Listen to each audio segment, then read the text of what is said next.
Hello बच्चों, नमस्कार। वर्तिका study centre में आपका स्वागत है। मैं हूं राकेश कुमार। आज के सेशन में कक्षा 10 विषय विज्ञान का बोर्ड द्वारा जारी मॉडल पेपर 2023-24 का हम हल कराने वाले हैं। तो चलिए शुरुआत करते हैं। ये जो मॉडल पेपर है वो 3 घंटा 15 मिनट का होगा, जिसमें 15 मिनट आपको पेपर को पढ़ने के लिए दिए जाएंगे और 3 घंटे में आपको पेपर हल करना है। ये प्रश्न पत्र 70 नंबर का होगा। जैसा कि आपको पहले ही पता है कि प्रश्न पत्र 2 खंडों में विभाजित होगा, खंड आ और खंड बा। अब खंड आ जो है 3 उपखंडों में का, खा और गा में विभाजित है। और ये जो खंड आ है इसमें प्रश्न बहुविकल्पी होंगे और जिनका आंसर आपको OMR सीट पर नीले या काले बॉल पॉइंट पेन से सही विकल्प वाले गोले को पूर्ण रूप से भर करके आंसर देना है। और इसमें प्रत्येक जो क्वेश्चन का है वो 1 नंबर निर्धारित है। अब जो दूसरा इसका पार्ट है बाखंड, इसमें वर्णात्मक प्रश्न है जिनका आंसर आपको अपनी कॉपी पर लिख करके देना है। कौन सा क्वेश्चन कितने नंबर का है उसके सम्मुख अंक को निर्धारित किया गया है। सभी प्रश्न हल करना अनिवार्य है। तो चलिए अब शुरुआत करते हैं पहले पार्ट के पहले उपखंड के पहले प्रश्न से। पहला प्रश्न है, 2 पृष्ठों से घिरा हुआ कोई पारदर्शी माध्यम या जिसका एक या दोनों पृष्ठ गोलीय होते हैं क्या कहलाता है?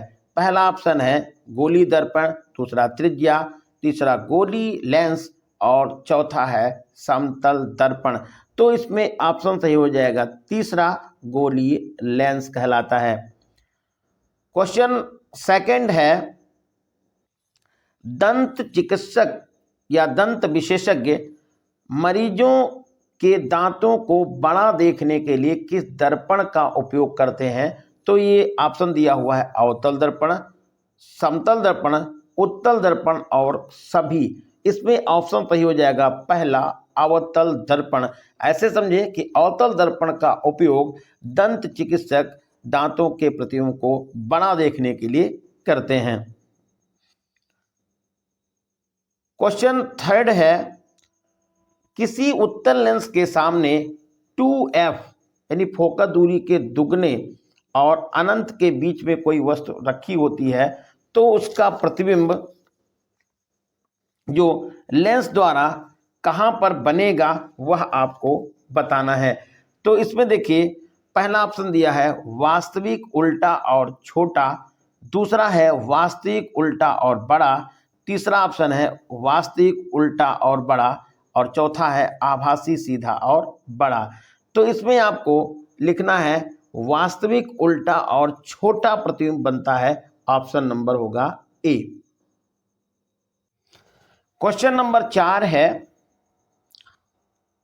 मानव नेत्र अभिनेत्र लेंस की फोकस दूरी को समायोजित करके विभिन्न दूरियों पर रखी वस्तुओं को फोकसित कर सकता है। ये सा हो पाना संभव है किसकी वजह से? तो पहला इसमें ऑप्शन दिया हुआ है जरा दूरदृष्टिता, दूसरा ऑप्शन है समंजन क्षमता, तीसरा है निकट दृष्टि दोष और चौथा है दीर्घ दृष्टि यानी दूरदृष्टि दोष। तो ये संभव है समंजन क्षमता के द्वारा। तो नेत्र लेंस में जो फोकस दूरी के समायोजित की क्षमता होती है उसे समंजन क्षमता कहते हैं और इससे ही वस्तुएं नज़दीक और दूर की वस्तुएं स्पष्ट दिखाई देती हैं। तो इसमें ऑप्शन सही हो जाएगा बी। क्वेश्चन नंबर जो 5 है, कॉलम ए में दी गई राशियों का सुमेलन कॉलम बी से करिए और सही विकल्प का चुनाव कीजिए। तो कॉलम ए में देखिए विद्युत विभवांतर दिया हुआ है, विद्युत धारा दी है, विद्युत शक्ति है और प्रतिरोध है। तो विद्युत विभवांतर इसका जो मात्रक है वो वोल्ट होता है। तो जरा चेक करिएगा, पहले का चौथा किस में आ रहा है, तो पहले का चौथा पहले ऑप्शन में आ रहा है और चौथे में आ रहा है। इसमें पहले का चौथा है और लास्ट वाले में भी पहले का चौथा है, तो इसलिए दो तो ये गलत हो गए, पहला और चौथा ही कोई हो सकता है। विद्युत धारा का मात्रक होता है एम्पियर, यानी कि यहाँ पर देखेंगे तो पहला सही होना चाहिए, दूसरे का पहला, तो दूसरे का पहला देखिए इसमें है और इसमें दूसरे का सेकंड है, इसलिए यहाँ पर ऑप्शन जो होगा वो डी सही हो जाएगा। पहले का चौथा, दूसरे का पहला, तीसरे का दूसरा और चौथे का तीसरा। क्वेश्चन नंबर 6 दिया हुआ है, दो चालक तार जिनके पदार्थ लंबाई और समान व्यास समान है, तो पदार्थ एक जैसा, व्यास समान, लंबाई समान, इसका मतलब दोनों की प्रतिरोध कैसे है, समान है। इनको पहले श्रेणी क्रम में जोड़ा गया और फिर इनको समांतर क्रम में जोड़ा गया है, तो उत्पन्न ऊष्माओं का क्या अनुपात होगा, तो जब श्रेणी क्रम में इनको जोड़ेंगे तो इनका प्रतिरोध हो जाएगा 2R के बराबर, और जब समांतर क्रम में जोड़ेंगे तो इनका प्रतिरोध हो जाएगा R/2 के बराबर। आपको फार्मूला पता है, P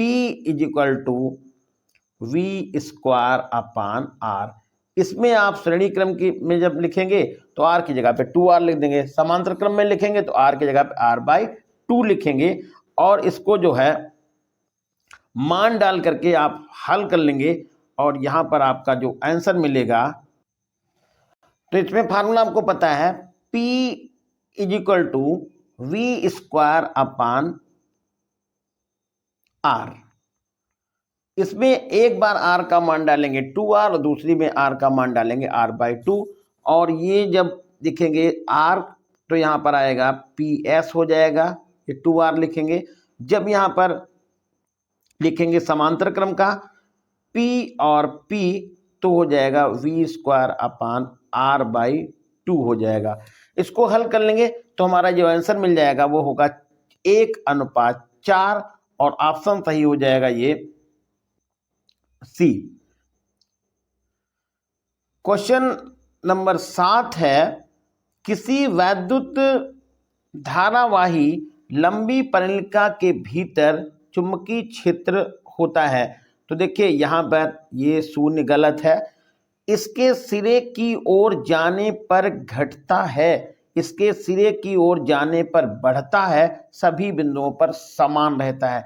देखिए ये क्वेश्चन थोड़ा सा समझ के लगाना है, ध्यान रखना है, क्योंकि जो परिणलिका है वो ऐसे कुछ बनाई जाती है, तांबे के तार को किसी अचालक पदार्थ पर लपेट कर बनाई गई कुंडली ही क्या कहलाती है, परिणलिका कहलाती है। अब जब इस परिणलिका में हम धारा पास करेंगे तो चुंबक की तरह कार्य करेगी, तो चुंबक की तरह कार्य करेगी, तो इसके जो भीतर चुंबकीय क्षेत्र होगा वो सब जगह समान होता है। सिरे पर चुंबकीय क्षेत्र का मान कम होता है, वो दोनों सिरों पर जो चुंबकीय क्षेत्र होगा वो क्या होगा, कम होगा।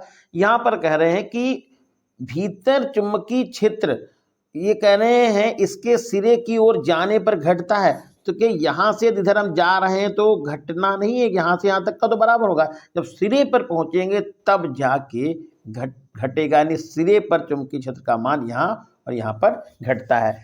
तो यहाँ ऑप्शन जो सही हो जाएगा वो डी होगा, सभी बिंदुओं पर समान रहता है। अब चलिए दूसरे पार्ट यानी उपखंड में चलेंगे, खा खंड, जो रसायन विज्ञान से संबंधित है। बेंजीन का जो सूत्र आपको यहाँ पर लिखना है, ऑप्शन में कौन सा सही है, देखिए 4 ऑप्शन दिए हुए हैं, इसमें से आपको ये तीसरा ऑप्शन टिक कर देना है, क्योंकि ये बेंजीन का सूत्र है, और ऑप्शन यहाँ पर सही हो जाएगा सी। क्वेश्चन नंबर 9 है, निम्नलिखित में से सजातीय श्रेणी कौन सी है।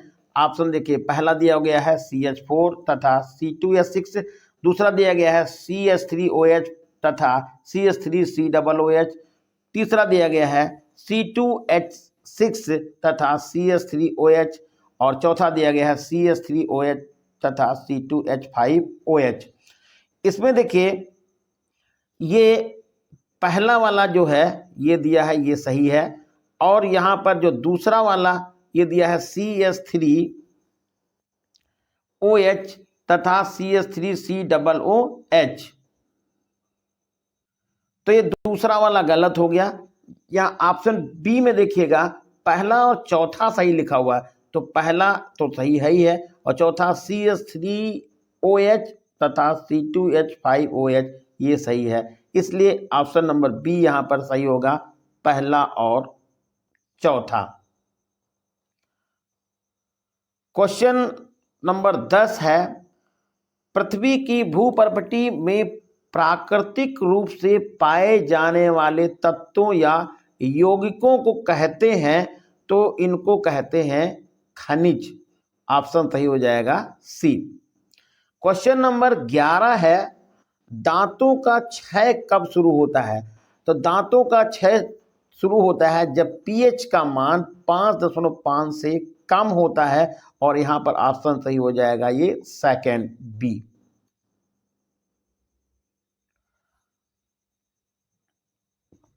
क्वेश्चन नंबर 12 है, अभिकथन फर्स्ट है, जिंक सल्फ्यूरिक अम्ल के साथ अभिक्रिया कर जिंक सल्फेट तथा हाइड्रोजन गैस बनाता है।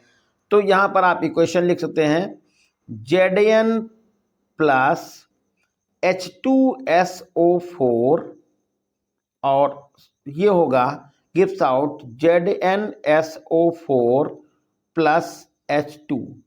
तो ये समीकरण बन गई।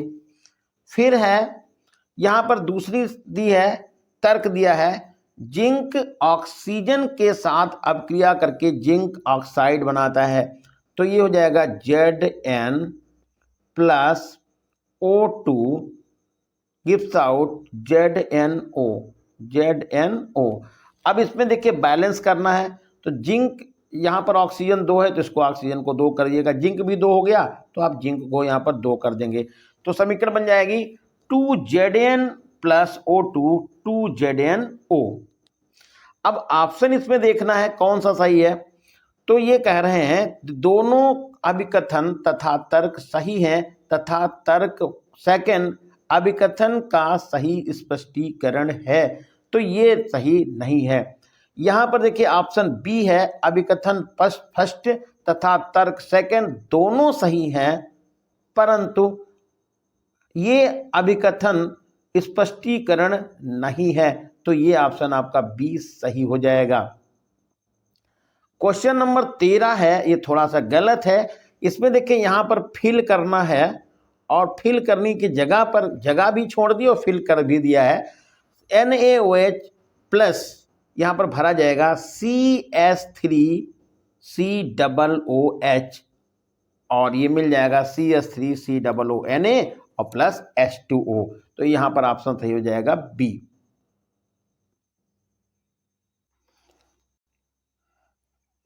अब देखिए उपखंड ग में जो बायोलॉजी से संबंधित है, 14 नंबर क्वेश्चन है, अंतःश्वसन के दौरान वायु प्रवाह का सही मार्ग कौन सा है? तो सही मार्ग देखिए यहाँ पर नासा द्वार, कंठ, ग्रसनी, श्वास नली, फेफड़ा दिया हुआ है। दूसरा जो है नासा मार्ग, नासा द्वार, श्वास नली, ग्रसनी और कंठ को कोशिकाएं दी हैं। कंठ, नासा द्वार, ग्रसनी और फेफड़े दिया है, और लास्ट नंबर दिया है नासा द्वार, ग्रसनी, कंठ, श्वास नली और कोशिकाएं। तो इसमें ऑप्शन नंबर डी सही है, नासा द्वार, ग्रसनी, कंठ, श्वास नली और कोशिकाएं, ऑप्शन नंबर डी है। क्वेश्चन नंबर 15 है, निम्नलिखित कथन तथा कारण को पढ़कर दिए गए विकल्प में से सही विकल्प का चयन कीजिए।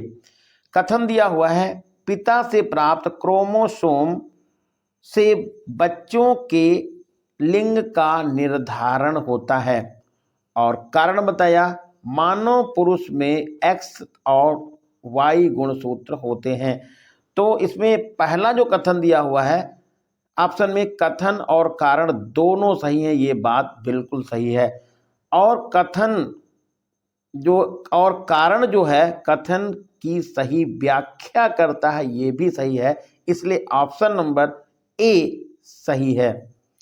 क्वेश्चन नंबर जो 16 है, विद्युत आवेग के प्रवाह की दिशा कौन सी है, यानी सही दिशा आपको यहाँ पर बतानी है, कौन सी आवेग की दिशा है। तो विद्युत आवेग के प्रवाह की सही दिशा है option number C.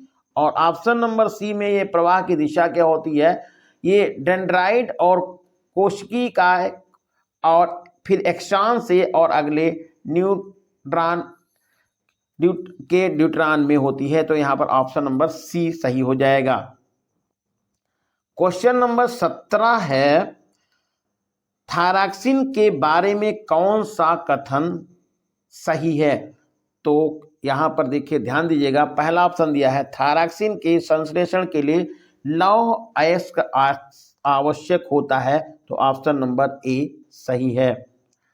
Question number 18 है, निम्नलिखित चित्र में A, B, C किस क्रम में होते हैं। तो यहाँ पर देखिए A, B और C का क्रम दिखाया गया है।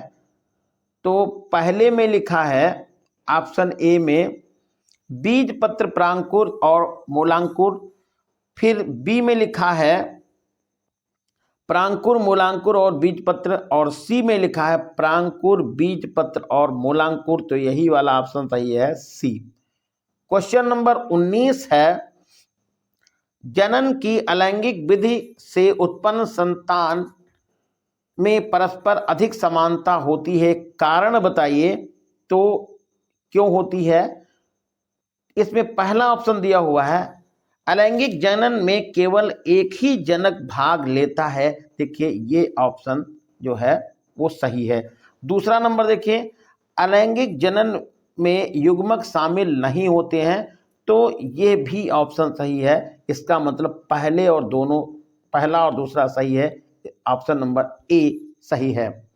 क्वेश्चन नंबर जो 20 है, इस पार्ट का लास्ट क्वेश्चन है, एक आहार श्रृंखला में तीसरे पोषी स्तर पर हमेशा कौन सा होता है।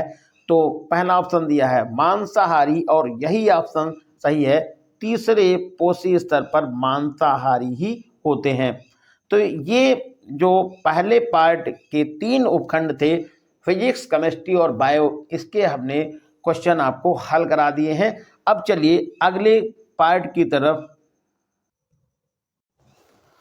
अगला जो है पार्ट खंड है सेकंड वर्णात्मक प्रश्न है, जिनका आंसर आपको कॉपी पर देना है। इसके पहले उपखंड में का खंड जो कि भौतिक विज्ञान से संबंधित है। पहला क्वेश्चन है, दृष्टि दोष किससे कहते हैं, ये कितने प्रकार के होते हैं।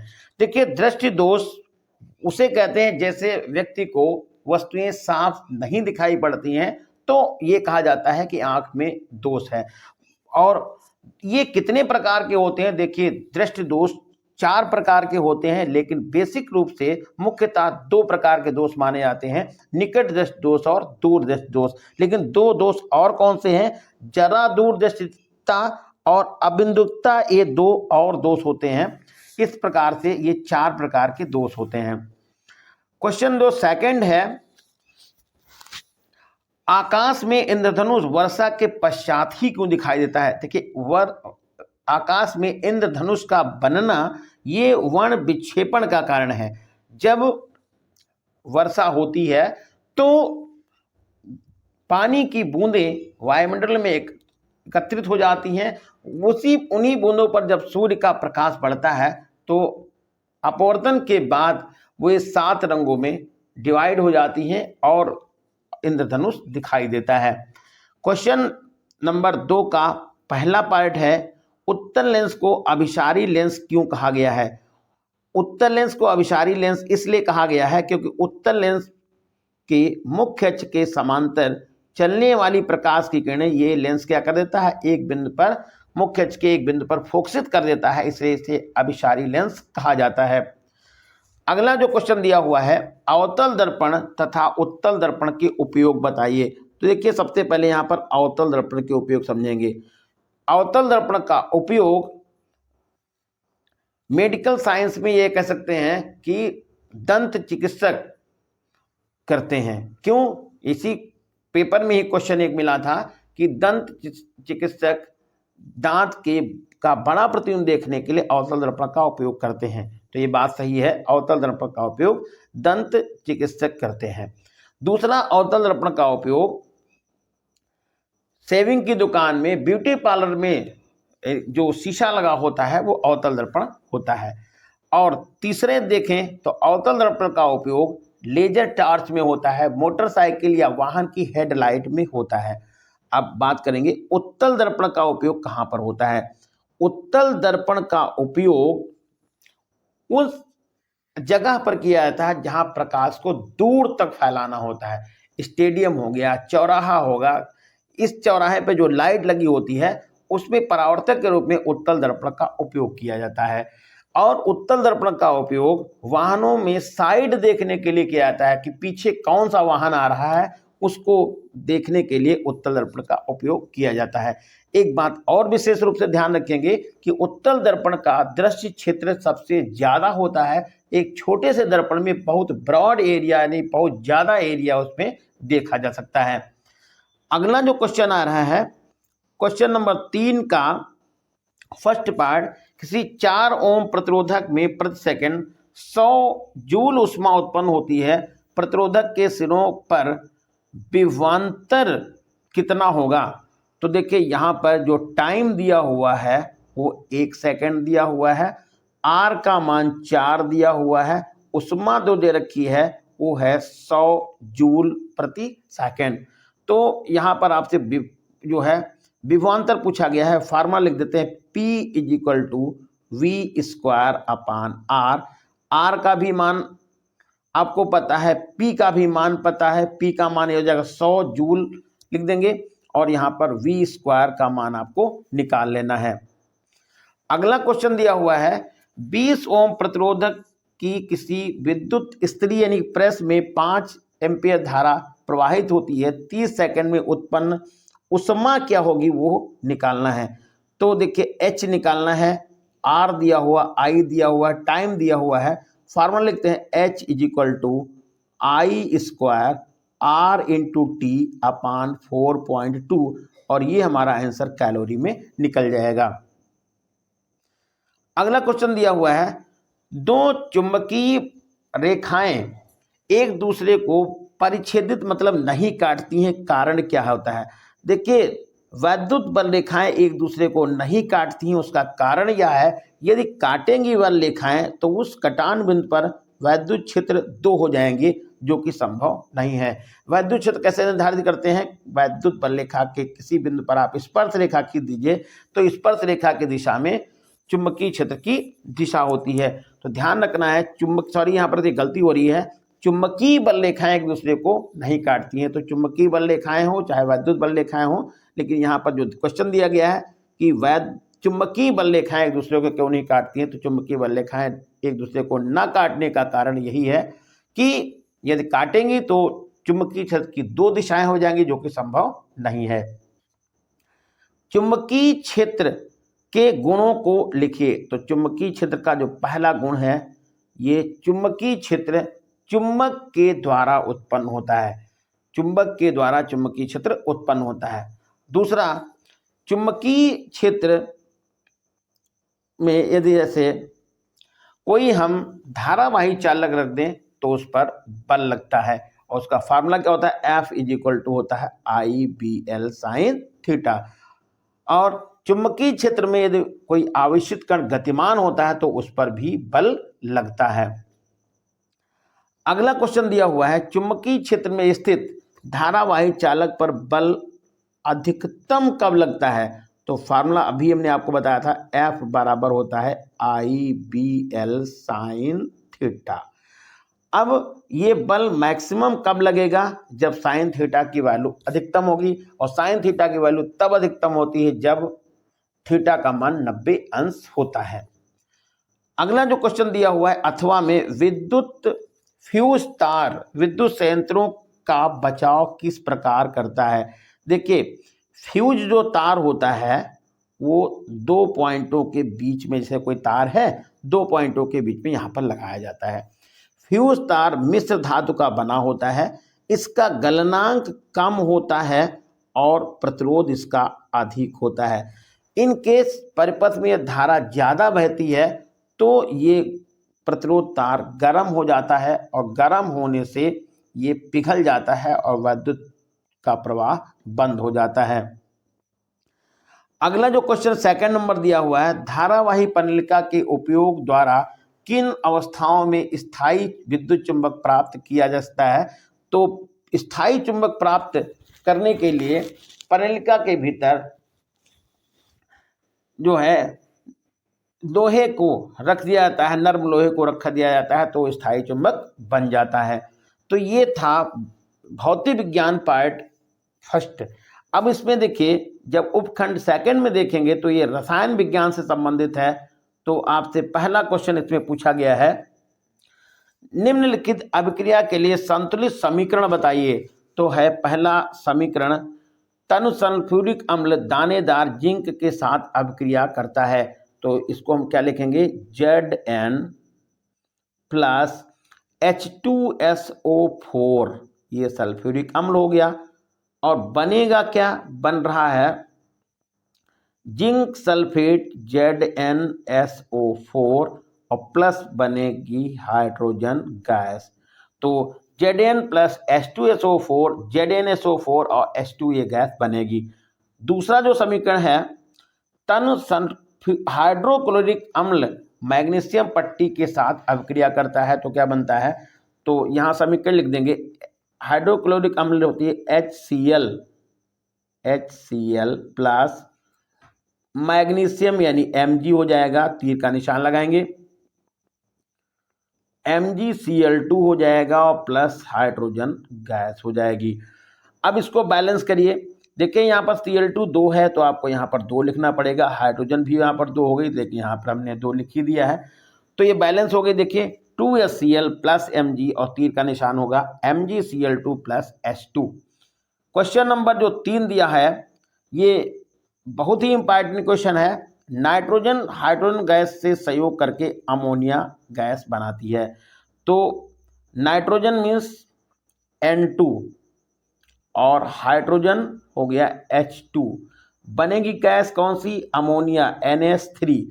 अब देखिए यहाँ पर हाइड्रोजन 3 है, यहाँ पर हाइड्रोजन 2 है। अब 2 और 3 का जब भी चक्कर आए तो आप इसको भैया बदल दीजिए, आपस में गुणा करिए, यहाँ पर 2 से गुणा करिए, यहाँ पर 3 से गुणा करिए। अब हाइड्रोजन कितनी हो गई 6 और हाइड्रोजन कितनी हो गई 6, हाइड्रोजन बैलेंस हो गई।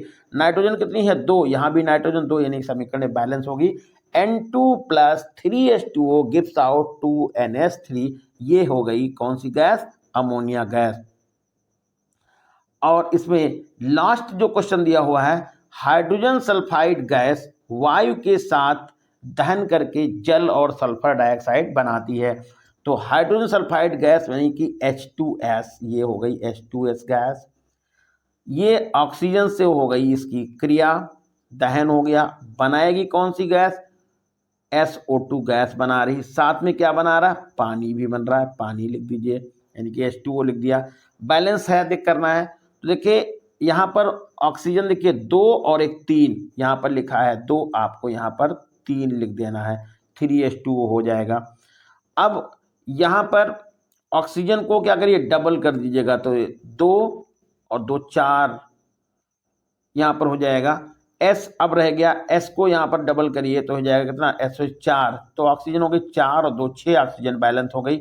हाइड्रोजन बैलेंस नहीं है, हाइड्रोजन देखिए यहाँ पर 2 है, 2 2 4, इसको भी हम 2 से गुणा करेंगे तो 4 हो जाएगा। तो क्या समीकरण बन जाएगी, 2H2S plus 3SO2 gives out 2SO2 plus 2H2O। अगला क्वेश्चन दिया हुआ है, कारण बताइए कि प्लेटिनम, सोना और चांदी का उपयोग ही आभूषण बनाने में क्यों किया जाता है। देखिए आभूषण बनाने के लिए इन 3 धातुओं का उपयोग किस लिए करते हैं, क्योंकि ये बहुत कम क्रियाशील हैं और ये जो क्षय भी इनका बहुत कम होता है और इनकी चमक जो है बहुत दिनों तक रहती है, यानी कि इनकी चमक में कोई कमी नहीं होती है। तो या कह सकते हैं इनकी चमक तीव्र होती है, तो इसलिए इनका उपयोग किया जाता है। इनका क्षरण कम होता है, ये अभिक्रियाशील कम है और इनकी चमक ज़्यादा होती है। क्वेश्चन सेकंड इसमें दिया है, निष्कर्षण प्रक्रिया में कार्बोनेट और सल्फाइड गैस को ऑक्साइड में क्यों परिवर्तित करते हैं? तो इसका परिवर्तित करने का जो कारण है कि इसमें जो अधातुएं हैं उनको जो है वाष्पित कर दिया जाता है, यानी अधातुओं से जो है ये इनमें से धातुओं से जो अशुद्धियों को अलग करने के लिए इनके किया जाता है। क्वेश्चन नंबर 7 का फर्स्ट है, संयोजी आबंध किसे कहते हैं? इनके 2 लक्षण लिखना है। फिर ये देखिए क्वेश्चन है सेकंड, IUPAC नाम लिखने हैं। तो पहला यहाँ पर जो IUPAC नाम है वो है CH3 single bond CH2 single bond CHO, इसको हम कहेंगे प्रोपेनल। और दूसरा जो है CH3 single bond CO single bond CH3, ये होगा प्रोपेनोन, ये आपका IUPAC हो जाएगा।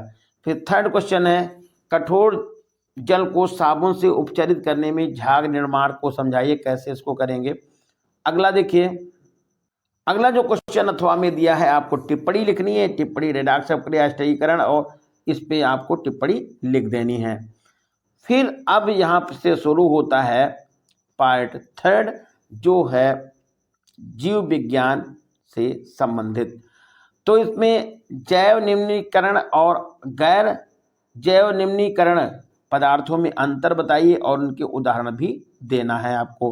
क्वेश्चन नंबर 9 दिया हुआ है, इसमें चित्र बना हुआ है और आपसे कहा है अंतःस्रावी ग्रंथियों के नामांकित चित्र नामांकित कीजिए।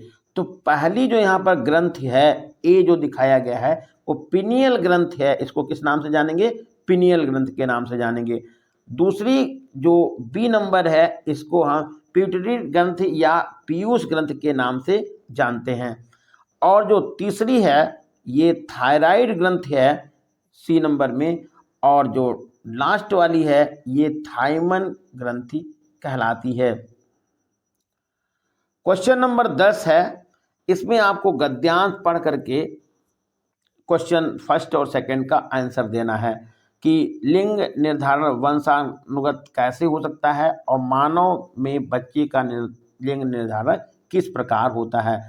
और ये जो 11 नंबर क्वेश्चन है इसमें मानव आहार नाल का आपको आरेख बनाना है और फिर इसमें उसके प्रमुख भागों को आपको लिखना है। फिर इसके अथवा में स्त्री केसर का नामांकित चित्र बनाइए, इसमें पराग नली में वृद्धि। तो ये था आज का सेशन, कैसा लगा कमेंट करके आप लोग बताइएगा। धन्यवाद।